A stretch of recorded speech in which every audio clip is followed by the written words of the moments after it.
Asalaamu calaykum waraxmatullaahi wabarakaatu. Kusoo dhawaada channelka. Maanta waxaan ku hadli doonaa barnaamijka Sweetcon oo dhawaanahan adduunka qabsaday. Waxaana afar arrimood oo muhiim ah. Waa maxay Sweetcon? Sweetcon waa app ku shaqeeya taleefannada gacanta ee casriga ah loo yaqaan smartphone. Waxa aadna si lacag la'aan ah uga soo degsan kartaa suuqyada dijitaalka ee Android, Windows iyo iOS.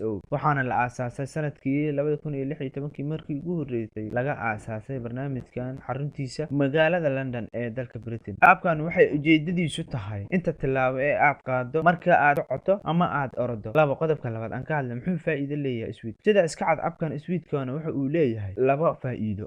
Qof walba oo muuqan karta. Laba faa'iido oo qof walba u muuqan karta. Waa in qofka barnaamijka isticmaala uu sare u qaadayo caafimaadkiisa maadaama uu helayo jimicsi waxtar u leh jirkiisa. Tan labaad waa in laga helayo lacag mar walba ku xiran dadaalkaaga inta uu gaarsiisan yahay. Waa hubaal in aad labadan arrimood sabab u yihiin tirada dadka uu sii badanayo ee soo degsanaya appkan kan oo hadda gaarsiiyay 100 milyan sida lagu sheegay bogga internetka ee qodobka saddexaad waa maxay khasaaraha Sweetcon kama duwana barnaamijyada noociisii ahaa ee kaydinta xogta qaas ahaa dadka macaamiisha u noqda. Inta badan walaac ayaa laga muujinayaa arrintaas. Qodobka afaraad lacag caddaan ah ma laga helaa? Shaki kuma jiro in Sweetcon uu yahay app si sax ah u shaqeynaya oo aan dadka lagu marin habaabinaynin. Waxaan dhammaan ka soo hadalnay afarta qodob ee Sweetcon oo muhiimadiisa. Haddaba daawada sidee u aragtaa Sweetcon caafimaad iyo lacag